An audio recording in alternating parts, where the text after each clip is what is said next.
네, 안녕하세요. 9월 28일 목요일 새벽기도 시작하겠습니다. 기도드리겠습니다. 은혜로우신 우리 아버지, 주의 사랑과 은총을 감사와 영광을 돌립니다. 벌써 9월도 다 지나갑니다. 그동안도 하나님의 은혜 가운데 우리들을 붙잡아 주신 것을 감사합니다. 금년에는 참으로 여러 가지 재난들이 많았습니다. 아버지, 산불로 인하여서 혹은 또 지진으로 인하여서 또 홍수로 인하여서 많은 피해와 어려움을 겪었는데 아버지여 긍휼을 베풀어 주시고 속히 모든 피해가 복구될 수 있도록 은혜 베풀어 주옵소서.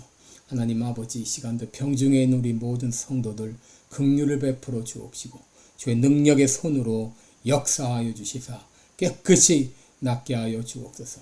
또 이제 시카고 빌라델비아 교회에서 또 심령 대각성 부흥회를 개최합니다. 이번 일을 통하여서 모든 심령마다 큰 은혜의 역사가 일어날 수 있도록 인도하여 주옵소서. 오늘 하루도 주님 앞에 의탁하며 예수님의 이름으로 기도드리옵나이다. 아멘. 네, 찬송가 304장 부르겠습니다. 그 크신 하나님의 사랑 304장. 예전 찬송가는 404장입니다.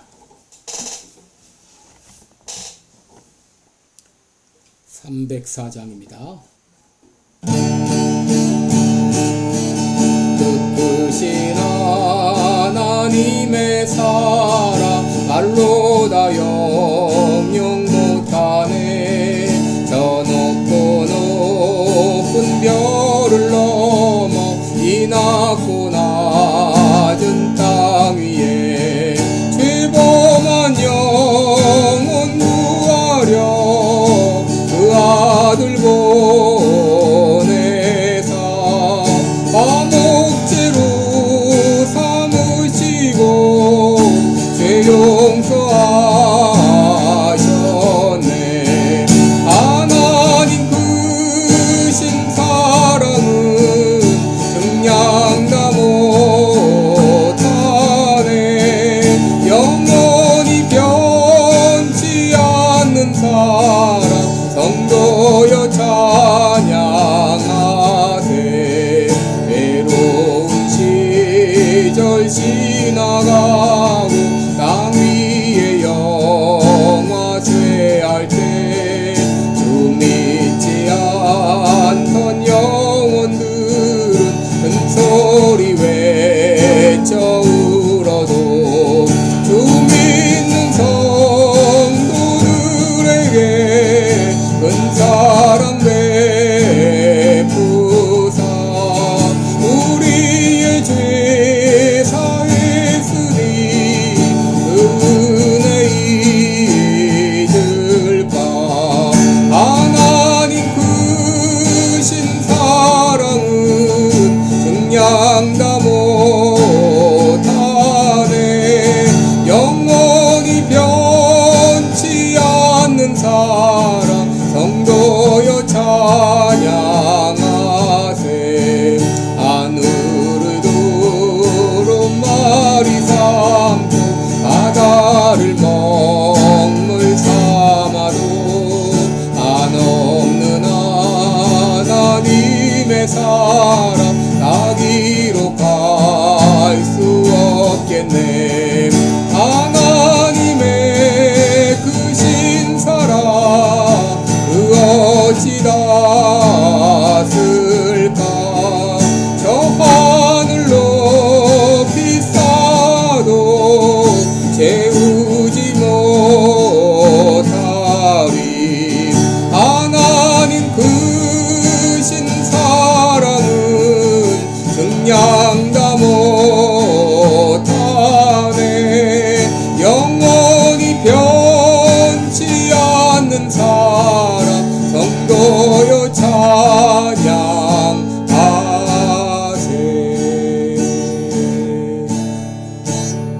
아멘.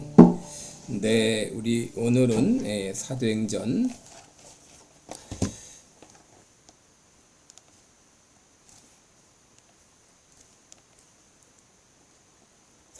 13장 42절부터 보겠습니다. 42절부터 52절까지 사도행전 13장 42절로 52절입니다.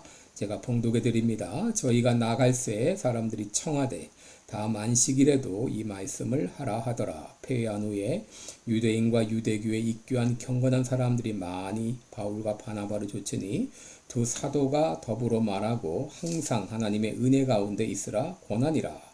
그 다음 안식일에는 온 성이 거의 다 하나님의 말씀을 듣고자 하여 모이나 유대인들이 그 무리를 보고 시기가 가득하여 바울의 말한 것을 변박하고 비방하거늘 바울과 바나바가 담대히 말하여 가로되 하나님의 말씀을 마땅히 먼저 너희에게 전할 것이로되 너희가 버리고 영생 얻음에 합당치 않은 자로 자처하기로 우리가 이방인에게로 향하노라.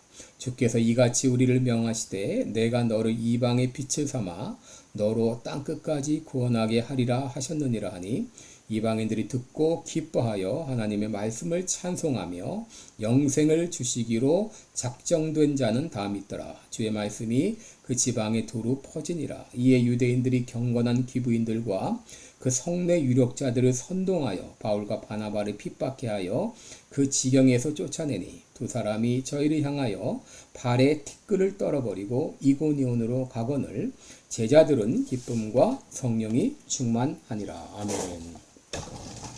네, 우리 오늘은 영접하는 자와 거절하는 자 이런 제목으로 함께 말씀을 나누겠습니다. 오늘 본문은 사도 바울의 제1차 선교 여행 중에 있었던 사건이죠. 제1차 선교 여행은 이 바나바와 바울이 함께 떠났고 그리고 이제 마가 요한이라고 하는 사람도 동행을 했습니다. 우리 오늘 본문은 이 비시디아의 안디옥의 회당에서 있었던 설교 내용이죠. 어제 이 땅의 모든 것들은 다 썩는다. 돈도 명예도 또 권력도 심지어 사람도 썩는다. 그러나 썩지 않는 분이 한 분 계시는데 그분이 바로 예수님이시다. 그러므로 우리가 예수님 믿음을 통해서 예수님과 연결되게면 예수님을 영접하게 되면 바로 우리도 썩지 않고 영생을 얻게 된다. 이런 말씀을 드렸는데 바로 사도 바울의 설교 내용이었죠. 사도 바울은 예수 그리스도의 이 부활과 십자가와 부활을 구약의 역사와 연결시켜서 설교를 했습니다. 이렇게 설교했을 때 청중들의 그 반응은 두 가지였습니다. 기쁨으로 받아들이는 사람이 있는가 하면 거절하는 사람도 있었습니다. 42절 보면 저희가 나갈새 사람들이 청하되 다음 안식일에도 이 말씀을 하라.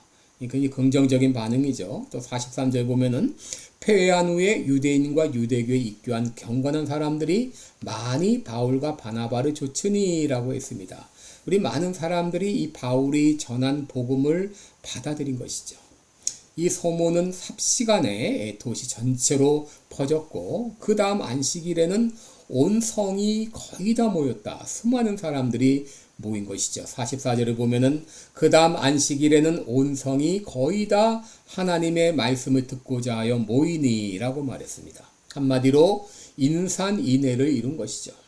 48절을 보시면 이방인들이 듣고 기뻐하여 하나님의 말씀을 찬송하며 영생을 주시기로 작정된 자는 다 믿더라. 주의 말씀이 그 지방에 두루 퍼지니라 라고 말했습니다. 하나님의 말씀은 살았고 운동력이 있어서 좌우에 날선 어떤 검보다도 더 예리하여 우리의 혼과 영과 관절과 골수를 찔러 쪼개기까지 하며 너희 마음의 생각과 뜻을 감찰한다 했는데 이 하나님의 말씀을 통하여 이제 죄를 회개하고 주님 앞에 돌아오는 이런 놀라운 역사가 일어났던 것이죠. 그런데 반면 하나님의 말씀을 거절하는 사람들도 있었습니다. 45절을 보면 유대인들이 그 무리를 보고 시기가 가득하여 바울의 말한 것을 변박하고 비방하거늘 그랬습니다. 여기 변박한다고 하는 것은 부정했다 그런 말입니다. 비방했다고 하는 말은 원래 이 쓰레기를 쌓아놓는다 이제 그런 의미인데 이 하나님의 말씀을 전할 때 유대인들은 바울의 말을 부정하고 쓰레기 더미로 담을 쌓으면서 악취를 풍긴 것이죠. 극렬하게 반대한 것이죠. 여러분 이들이 이렇게 하나님의 말씀을 받아들이기를 거절한 이유가 무엇이죠? 그 무리를 보고 시기가 가득하여 그랬습니다. 사람들이 바울과 바나바에게 몰리게 되자 그 마음에 시기가 가득하게 된 것이죠. 여러분, 이 시기는 언제 생기는가? 내게 집중되었던 관심과 인기가 다른 사람들에게 옮겨갈 때 드러나게 됩니다. 이스라엘의 초대왕 사울은 다윗이 골리앗을 때려 눕혔을 때 여인들이 이렇게 노래하죠. 사울의 죽인 자는 천천히요, 다윗은 만만히로다. 이 노래소리를 듣고 마음이 불쾌하여 심히 노했고, 이것 때문에 하나님이 부리는 악신이 그에게 힘있게 내렸다 그랬습니다. 그리고 그때부터 다윗을 라이벌로 생각하고 죽이기로 작정을 하게 되죠. 유대인들 역시 하나님을 위해 일한다고 했지만 막상 사람들의 마음이 바울과 바나바에게 집중되자 마음의 시기심으로 가득 차게 돼요. 이 시기심은 극에 달해서 경건한 귀부인들과 그 성내 유력자들을 선동해서 바울과 바나바를 핍박해 가지고 결국 그 성에서 쫓아내게 되었죠.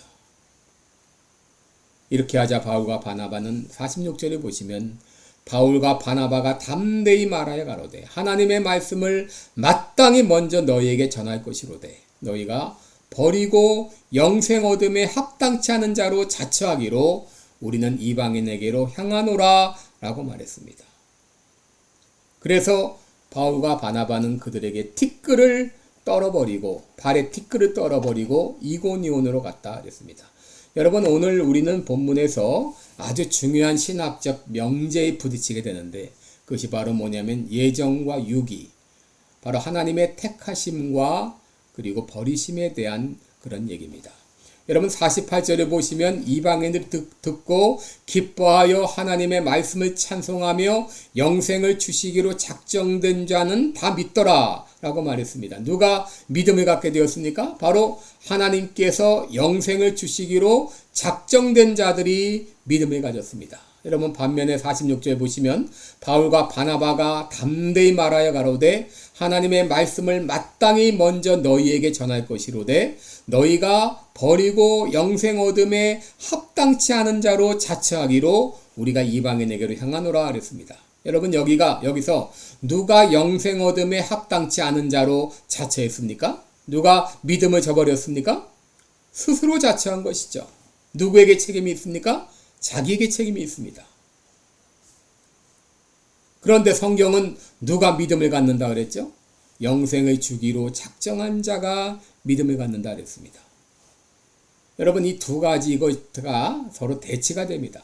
영생을 주시기로 작정된 자는 믿음을 갖습니다. 그런데 사람이 믿음을 갖지 못하는 것은 스스로 자기가 영생 얻음에 합당치 않은 자로 자처하기 때문이다. 이 두 가지가 서로 대립을 이루죠.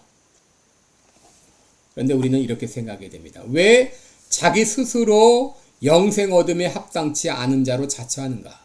그 사람은 하나님의 작정된 자가 아니기 때문에 그렇게 한다라고 우리는 말할 수 있습니다. 여러분 누가복음 15장에 잃은 양의 비유가 있는데 여러분 이 양이 스스로 돌아왔습니까? 아니면 목자가 그 양을 찾으러 갔습니까? 잃은 동전 드라크마의 비유가 있죠? 드라크마 스스로가 나왔습니까? 아니면 여인이 그걸 찾았습니까? 여러분 잃어버린 아들의 비유에서도 아들이 스스로 돌아왔다 생각하기 쉽지만 아들이 돌아왔을 때 아버지가 이렇게 말합니다. 이 아들은 죽었다가 살아났고 내가 잃었다가 찾았다 라고 말합니다. 여러분 인간은 이 죄로 말미암아 부패하고 타락한 인간은 스스로 회개하고 돌아오지 못합니다. 하나님의 불강력적인 은혜로 하나님의 그 찾으시는 은혜로 돌아온 것이죠. 여러분 오늘 본문을 통해서 우리는 분명히 하나님의 말씀을 받아들이는 자가 있는가 하게 되면 또 분명히 하나님의 말씀을 거절하는 자가 있음을 알게 됩니다. 바로 우리들이 하나님의 말씀을 받아들이고 예수 그리스도를 영접할 수 있었던 그 이유가 무엇입니까? 하나님께서 나를 하나님의 자녀로 작정했기 때문입니다. 에베소 1장 4절로 5절에 보게 되면 창세전에 그리스도 안에서 우리를 택하사 우리로 사랑 안에서 그 앞에 거룩하고 흠이 없게 하시려고 그 기쁘신 뜻대로 우리를 예정하사 예수 그리스도로 말미암아 자기의 아들들이 되게 하셨다라고 말했습니다. 그러면 믿지 않는 사람들은 하나님이 예정하지 않았기 때문에 믿지 않는다 이렇게 말할 수 있나요? 여러분 오늘 본문에 의하면 그렇게 말할 수 없습니다. 그들이 구원받지 못하는 것은 스스로 하나님의 말씀을 저버렸기 때문에, 스스로 영생 어둠에 합당치 않은 자로 자처했기 때문에 그들은 멸망길로 가는 것이죠. 그러나 우리는 그들의 선택을 보고 그들이 멸망길을 자처해서 그것을 가는 곳을 보고, 아, 이 사람은 하나님이 작정한 사람이 아니구나, 그렇게 우리가 판단할 수 있는 것이죠. 조금 어려운 내용이었나요? 네. 여러분 이렇게 말하면 어떤 분은 그러면 전도할 필요가 없겠네요. 왜? 하나님이 다 작정했으니까 언젠간 돌아오기 때문에 우리는 전도할 필요가 있나요? 그래도 우리는 전도해야 됩니다. 왜 그렇습니까? 첫째, 전도는 우리의 신앙 고백이기 때문에. 여러분, 내가 예수 믿기 전 어떤 상태에 있었는가? 그리고 예수 믿고 나서 내가 어떤 변화가 있었는가? 여러분, 이렇게 비포와 애프터가 분명히 다른 변화를 얻은 사람은 그냥 있을 수가 없습니다. 여러분, 바울과 바나바가 복음을 전하다가 얼마나 고생을 했습니까? 거절을 당하고 핍박을 당했습니다. 그럼에도 그들의 마음엔 기쁨과 성령이 충만했다 그랬습니다. 왜? 내가 구원받은 그 기쁨으로 그냥 있을 수 없기 때문에, 전하지 않고는 그냥 있을 수 없기 때문에 그들은 담대하게 복음을 전한 것이죠. 도대체 왜 우리가 전도해야 되는가? 하나님은 우리의 전도를 통해서 구원하기를 기뻐하십니다. 여러분, 하나님이 직접 전도할 수도 있습니다. 그러나 하나님께서는 그의 동역자인 우리를 통해서 구원하기를 기뻐하십니다. 그리고 셋째, 방황의 시간을 단축하기 위함입니다. 여러분, 예수 믿지 않는 사람은 지금들 방황하고 있습니다. 어두운 가운데 헤매고 있습니다. 여러분, 그런 모습을 보면서 이 사람이 작정되었으면 믿을 거야 하고 그냥 방치하면 그만큼 방황하는 시간이 길지 않겠습니까? 여러분, 우리들은 어둠에서 빛을 발견한 사람입니다. 내가 발견한 빛이 그들에게 전함으로 그들이 속히 어둠에서 빛으로 오도록 인도해야 되겠습니다. 이것이 바로 우리가 이 땅을 살아가는 우리의 책임이요, 모든 그리스도인들의 책임인 것이죠. 기도하겠습니다. 은혜로우신 우리 아버지, 우리를 구원하여 주시고 만세전에, 창세전에 우리를 택하여 주셔서 하나님의 자녀로 믿게 하신 거 감사합니다. 이런 믿음을 주신 거 감사합니다. 우리 주변에 아직도 주님을 알지 못하고 어둠 가운데 방황하는 많은 사람들이 있습니다. 긍휼을 베풀어 주옵소서. 속히 어둠에서 빛으로 올 수 있도록 우리가 그들을 찾아가 복음을 전하게 하여 주옵소서. 오늘 하루도 주님 앞에 의탁하며 예수님의 이름으로 기도드리옵나이다. 아멘. 네, 여러분 오늘도 복된 하루 되시기 바랍니다. 고맙습니다.